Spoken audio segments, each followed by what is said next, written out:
So, welcome back to stage number 2. My name is Esther Stringer. I am Managing Director of Border Crossing UX.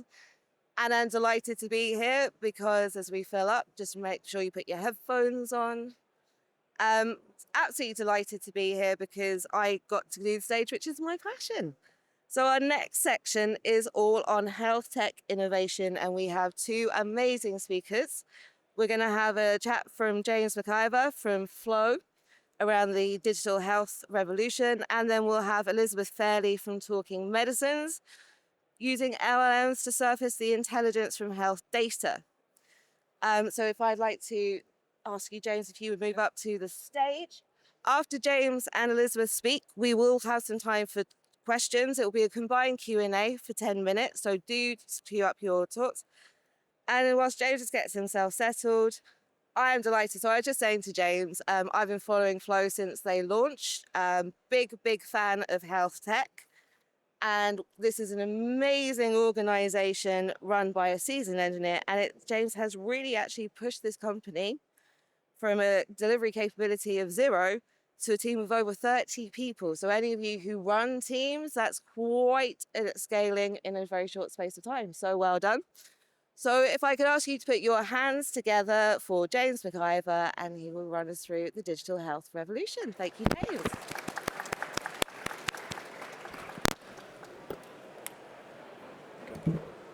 Hello, can everyone hear me? So nice to see you all. I am James Maciver. I'm the Chief Technology Officer at Phlo. So I've spent the last 5 years building a digital pharmacy experience for patients throughout the UK. And most recently, we've expanded out from being that digital pharmacy to being an end-to-end digital healthcare provider as well. So offering consultations, offering prescribing, and doing that all on top of the dispensing and delivery of medication. But today, I'm not actually going to talk that much about Phlo. I want to take 10-15 minutes to talk a little about digital health in general, give you an idea what it's all about, and also sort of show you the potential for us as innovators in this room, what the opportunities are going into the future. So what is digital health?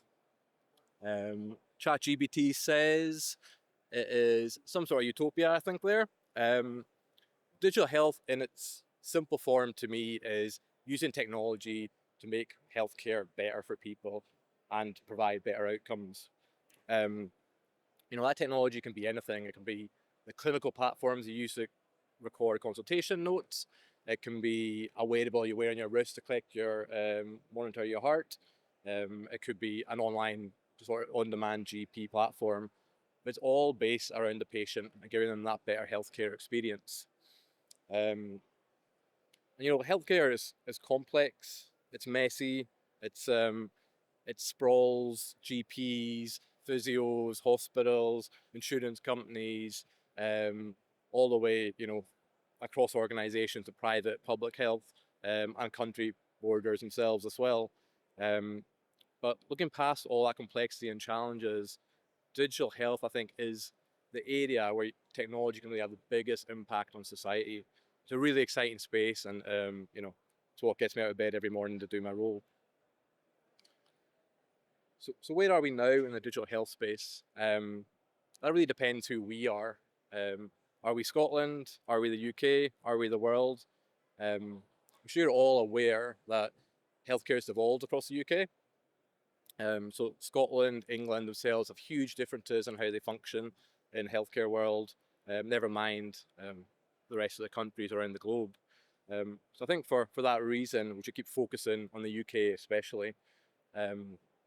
So NHS England, NHS Scotland, different organisations, different populations to serve, different challenges, different capabilities, and at the end of everything, different strategic goals.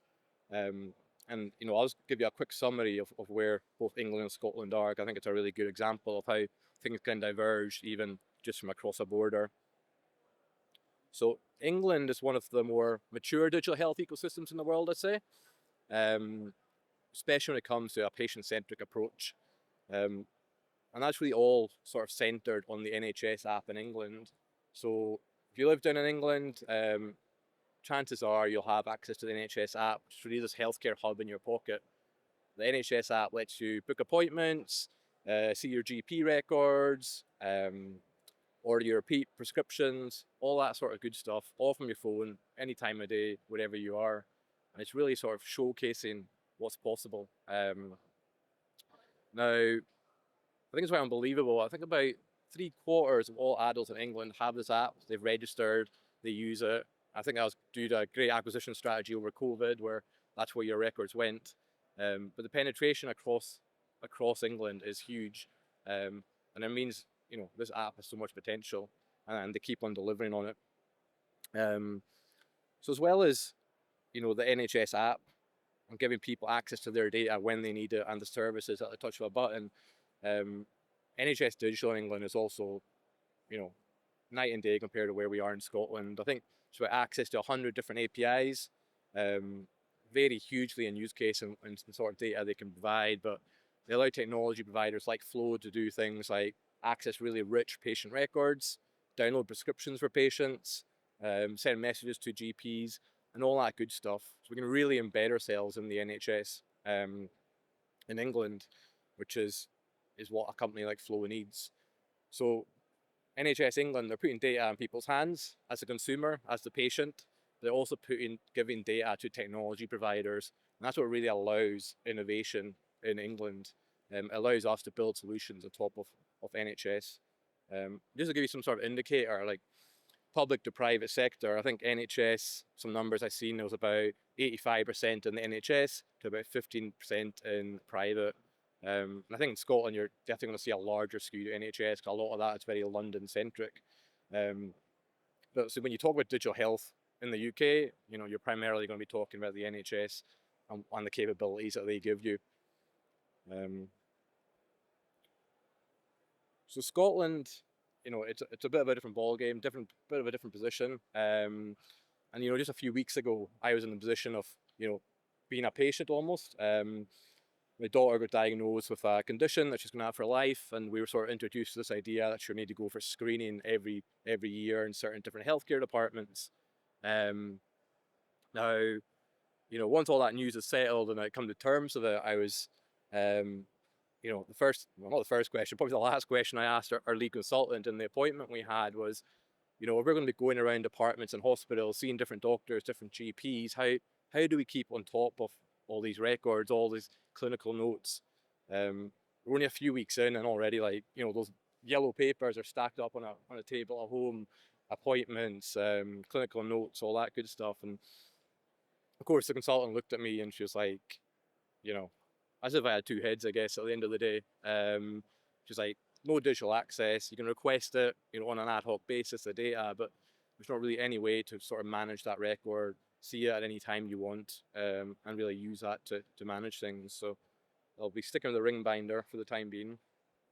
But I'm not saying everything's bad in Scotland, but I'm just sort of showing you the night and day compared where we are between England and Scotland. I do know there's plans afoot in NHS Scotland. If you go on the digital health and care .scot site, I think it is, there's a strategy in place to look at introducing that digital front door. So I think this is really about this offering the same capability as the NHS app. So being the digital front door to your data, to your healthcare services that you need. So I'm quite excited about that, pretty buzzing about it. I've not really heard that much in the public sphere about it.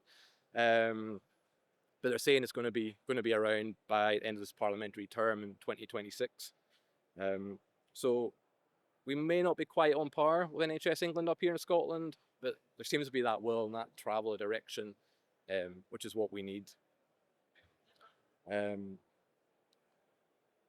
So, the NHS, I said, is, it's the bread and butter of healthcare here in the UK. But there is a private market. I think private healthcare, that term scares people sometimes, and with good reasons. When you look across the pond or places in the world and you see the commercial sort of realism of what happens in private markets, it can be scary and off-putting. But I do think private healthcare, even as a big lefty, has a part to play in our healthcare services. We work with a lot of health techs at Phlo, 30, 40 of them, that are mostly in the private space and really offer specialized healthcare digital experiences for patients.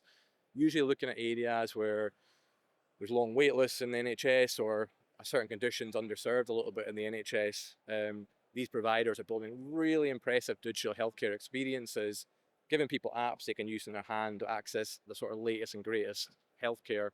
Um, I think the great thing about it is, like, yes, it's private. Yes, you have to pay for it, but this isn't American prices. Like, if you've got a bit of spare cash, like, I think Skin Doc's one of the ones I always talk about.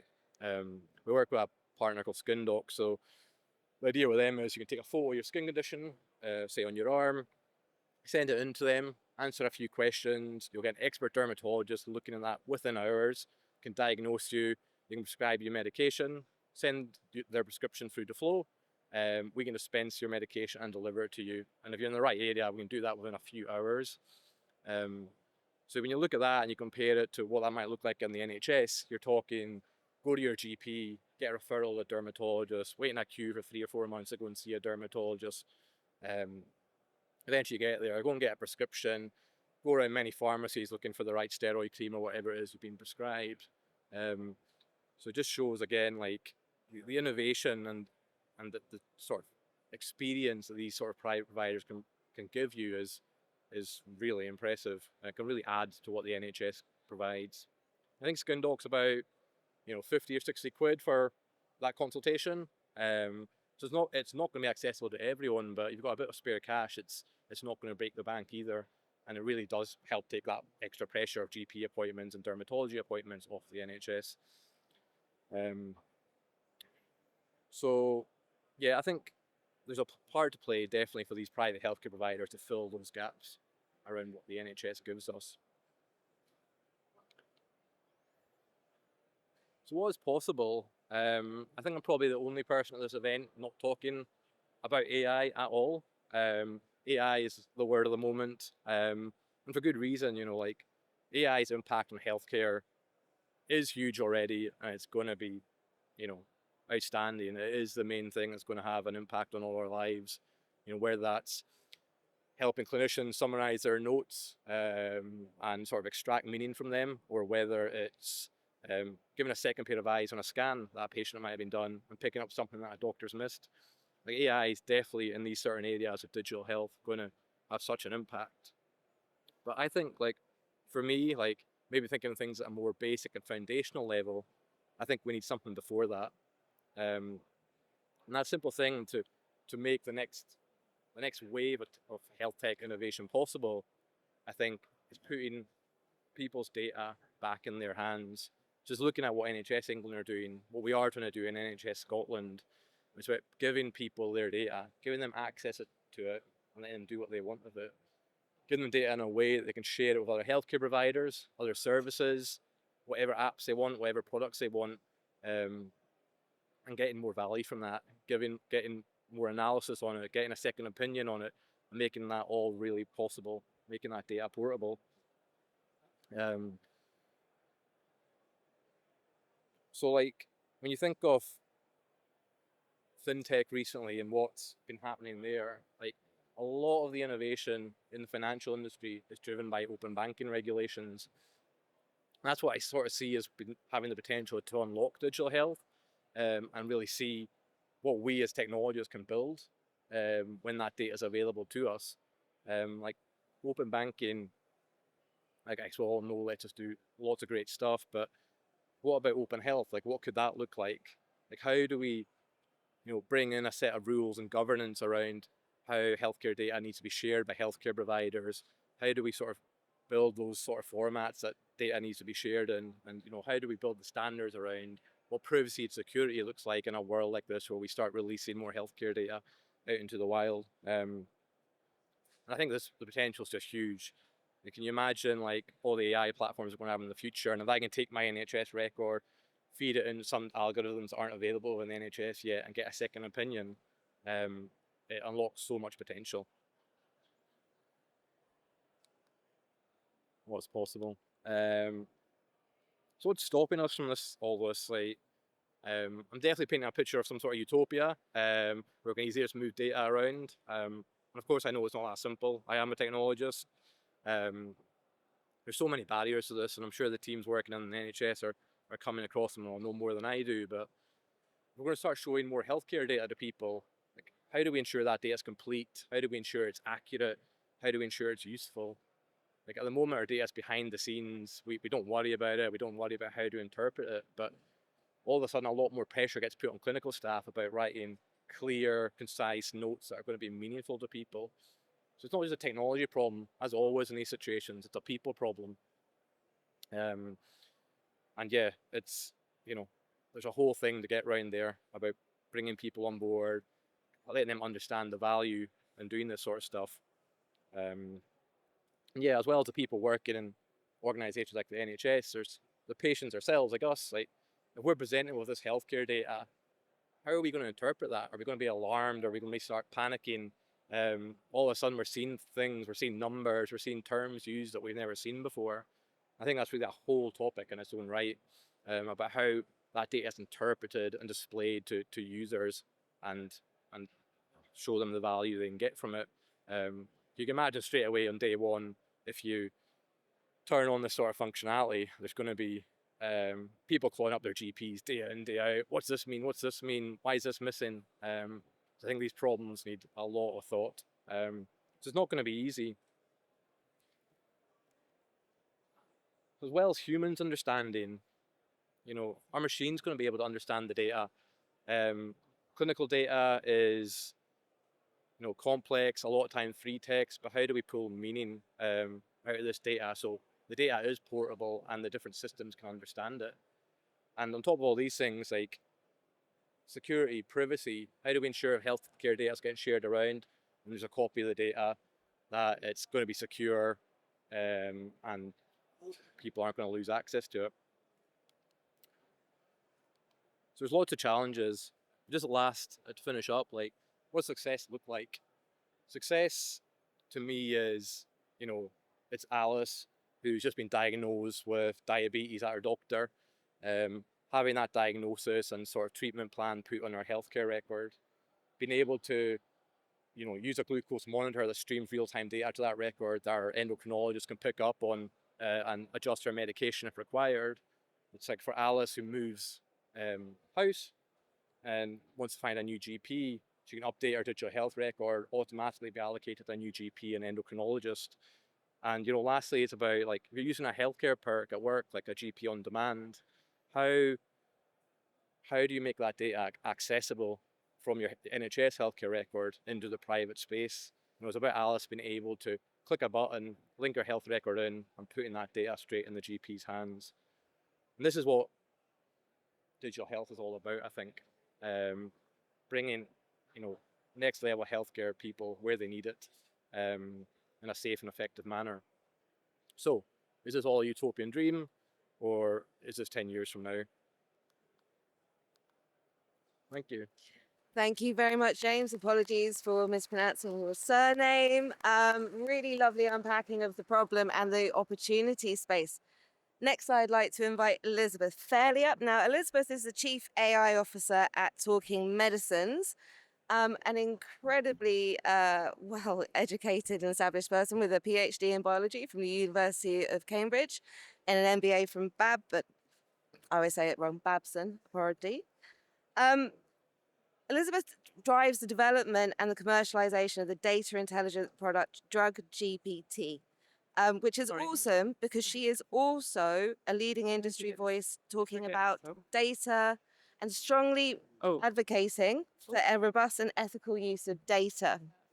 So Elizabeth's going to talk to us today about how we can actually start to use large language models in order to improve healthcare. So once we've got our AV all set, Elizabeth, all good? You don't need to wear your headphones while you talk, unless you'd like to hear your own voice. It's very confusing.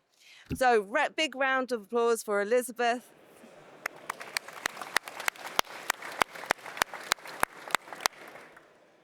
Hi there, fantastic to be here today and talk a little bit to you about healthcare innovation, and also specifically around the large language models.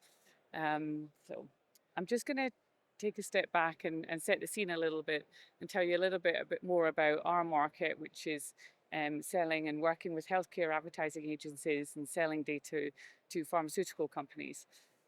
So there's around 30 billion that is spent on advertising and working with pharmaceutical companies and healthcare advertising agencies on marketing drugs. And around 60% of adults are currently taking medication.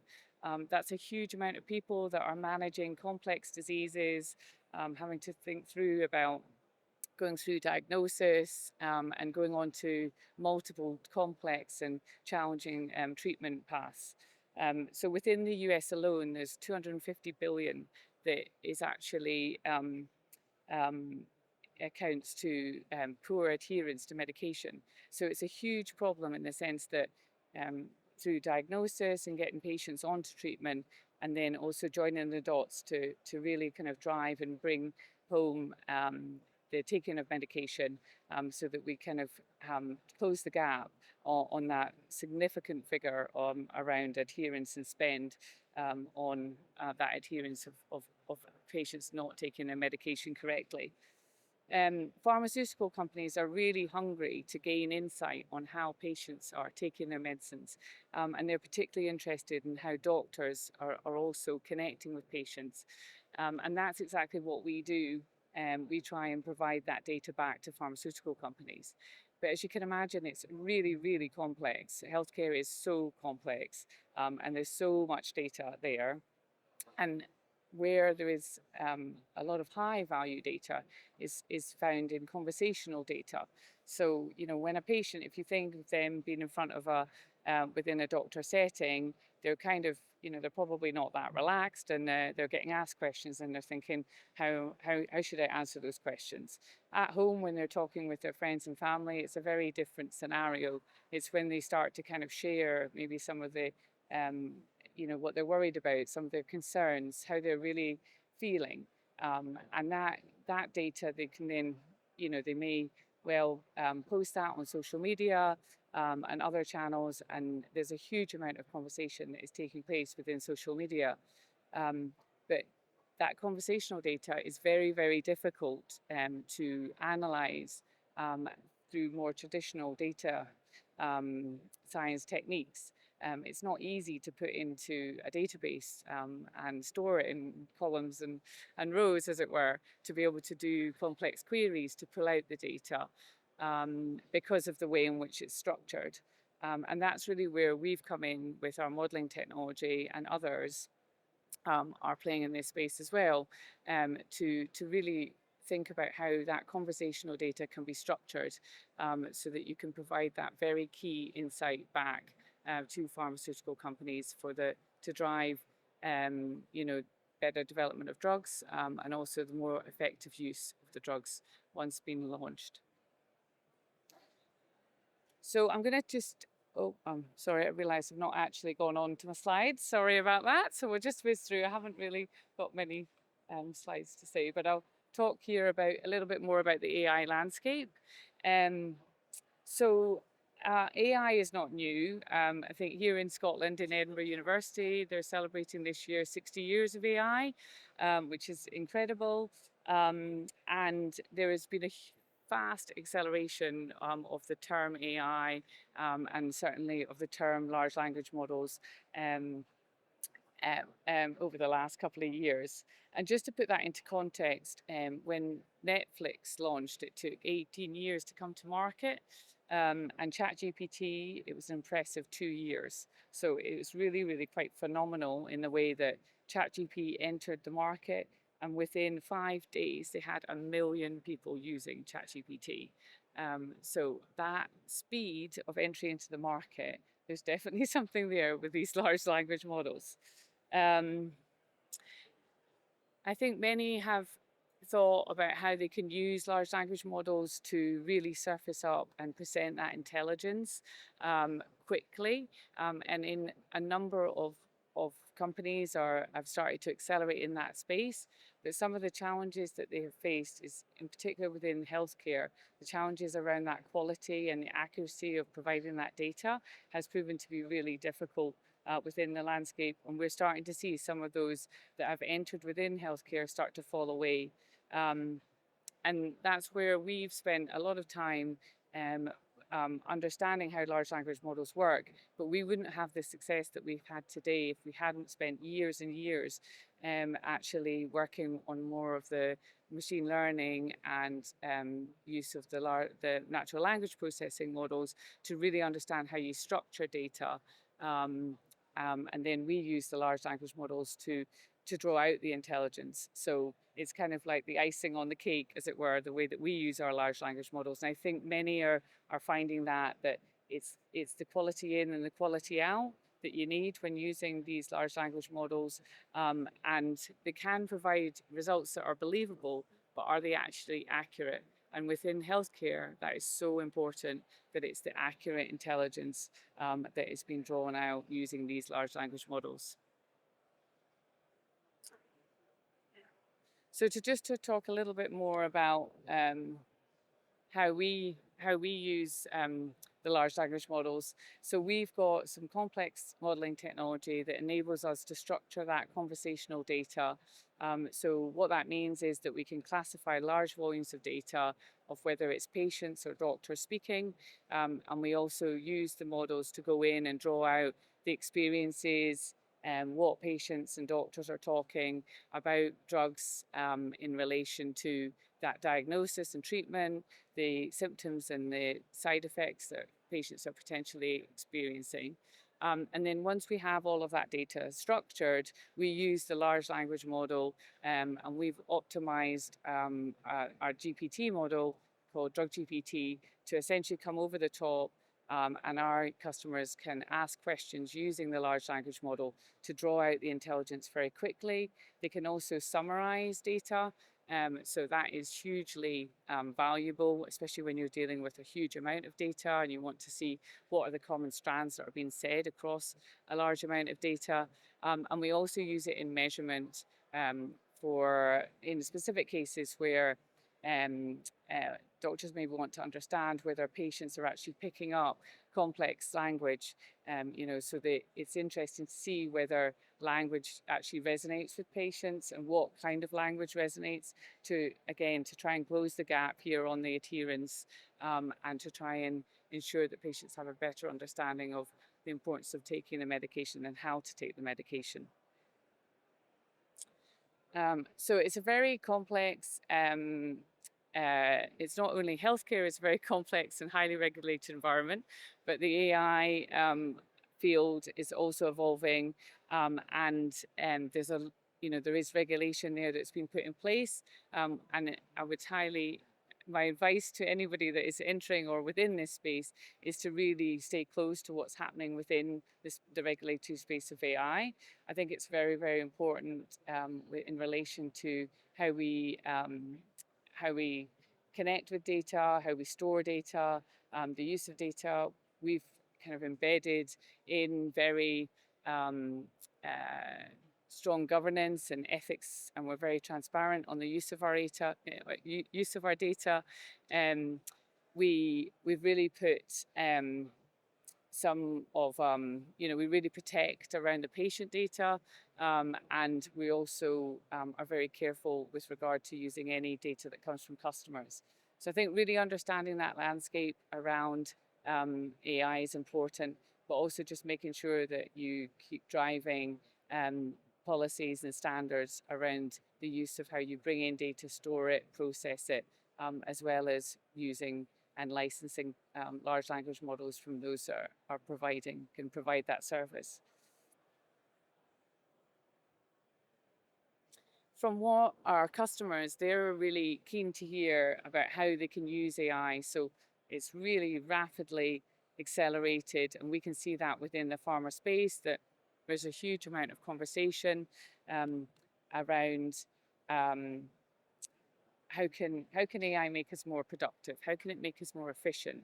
And it's often, we're working with some very smart teams. We've got some we've got some great customers within the healthcare and the pharmaceutical space that really are very well educated within AI, but they're always looking to understand how can we make those teams faster, more efficient. And there's no shortage of data, but it really is, how do we draw out the intelligence faster from that data? And we often find as well that a lot of our customers are saying, with the pressures of time, they have to narrow the questions that they ask of data. So they have to, because they've only got so much time and budget set aside for a project. And the use of the large language models and our technology enables them to have a far broader view of what is being said across the data. So we often hear, oh, we didn't realize that there was conversations taking place about a certain topic. We didn't realize that there was such high sentiment or feeling around certain pieces within the data. I think that also really helps, and the vastness of using modeling technology really helps to reduce that bias, because again, with such a huge amount of data within healthcare, it's only, it's you often find that you have to provide, narrow the data, and then by narrowing the data that you're analyzing, you're obviously putting that bias onto the results. So for us, we focus really on that productivity lift, and we've shown time and time again with our customers that we can drive an 80% productivity lift. And what that means is that essentially projects that are running within pharmaceutical companies, that they're trying to draw out that intelligence around how doctors are connecting with patients and how patients are receiving information. It can take them up to 4 or 5 weeks of quite a substantial sized team to really bring in the data, whether that's from social media or it could be from transcripts, surveys, bringing all of that data in to analyze it. It takes a huge amount of time and effort. And through our system, they can bring in the data, and within a matter of days, we can get results back to our pharmaceutical customers, where they can see and get that lens on what people are saying and how doctors are connecting.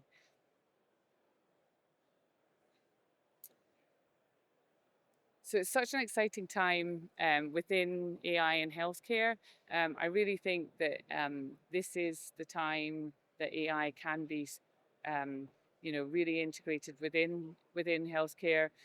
There's some very complex and challenging problems that I'd like to see that AI could take on and embrace those challenges. So I think together we could really, start to embrace the side of healthcare innovation and the use of these large language models to really crack some of these really challenging and difficult problems that are still sitting within healthcare.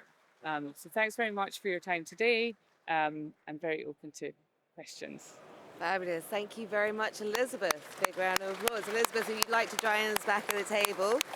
We do have 8 minutes for questions. If we have any questions, if you put your hand up. We've got a gentleman just down here at the front. Whilst we get a mic to you, Elizabeth, if you'd like to come around. I'd quite like to ask a question. James, you talked a lot about digital healthcare, including things, single front door in Scotland, which is all based on a single patient record. How do you think we can avoid increasing the inclusivity gap in healthcare and digitalness using digital healthcare? I guess that's a big concern of the NHS in Scotland. If you don't have access to a digital device, how can you access your healthcare? Yeah, I think that's a good question. I was actually looking at the numbers of this the other night, and I think there is a potential gap there, but I think the percentages are down in single figures of people not with internet access. So digital health records are definitely putting them in the hands of most people. But yeah, I think it's a good question. How do you make sure that's everyone?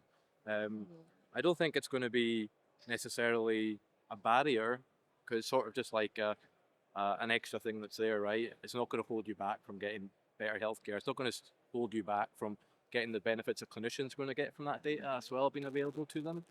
And yeah. Great. That's great. Thank you very much. Okay, we've now got a microphone, sir. I'm just going to take off my headphones. Oh, please do. So, trying to formulate the question in my head. I'm looking to develop a health app with a friend. I'm sort of the code monkey, and he's the brains behind the operation that knows all the health aspect of it. And one of the concerns which I'm thinking about is producing a false diagnosis from the health app and the patient or customer or whatever takes on that diagnosis, they perform the action you recommend, but the action turns out to be detrimental to their health rather than aiding their health. And I suppose my question is around sort of the legalities around that and the advice, and just if you go along the lines of, like, you go into Health MD online. Oh, sorry, we've just Go, lost, Kent. so we lost the mic there after you said Health MD online. Oh yeah, you go to like Health MD. Sorry, it cut again. Sorry, I'm really sorry. Every time you say Health MD online, there's like a block. Is that? Can I ask you to just walk up to the front mic? That might be easier. Sorry. I'm a talker now. There you go. So, Um, go on Health MD app. Yeah, you go onto something like Health MD, you tell it, I've got these symptoms, and then it comes back and says, you've got cancer, and it's just like, oh, again? Okay. But great it's question. sort of like, how do you handle like the false positives in a diagnosis, and that could be potentially hazardous to someone's. It's a great question. So just in case you didn't get it, the question was really around how, if we're handing over the reins, I suppose, to technology and asking, for data to provide an output, how do we put in the rails and the guards that stop you getting a false diagnosis or making someone's situation worse? I guess that's something you have to really think about in the pharmaceutical world. Yeah, no, I think it's a really, really important question and point. And I think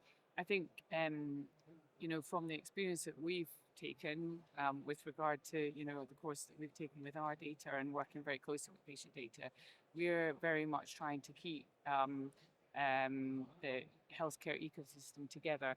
And I think it's really, really important that it doesn't fragment away and you have this decision making happening in isolation.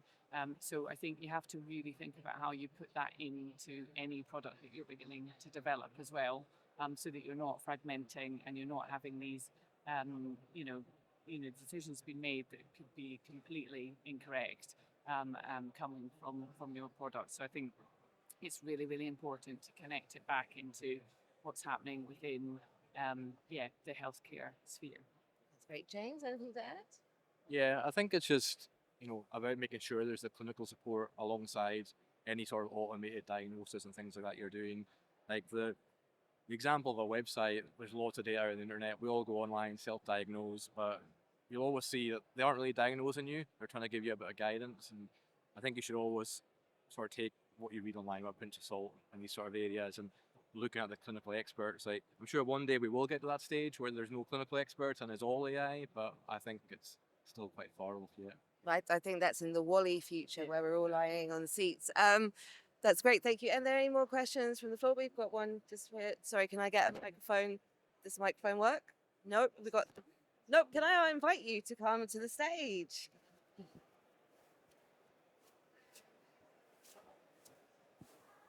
Thank you so much. It's a question for Elizabeth. I'm quite interested in the idea of consent and where you get all your data from.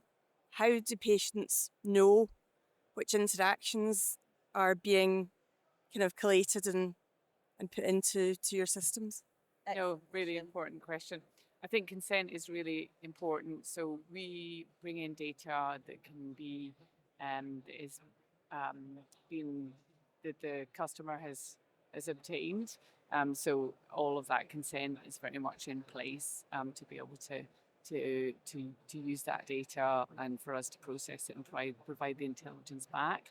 And then likewise, if we're working with any of the more open sourced or closed source communities, we take a lot of care in understanding how the data has been sourced and the consent and use of that data.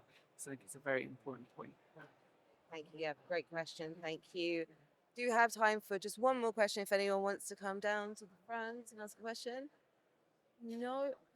Well, I'm going to ask a quick question then. Sorry, we've got a gentleman at the back. You can finish this off. Sorry if you... It's a long way down, but thank you.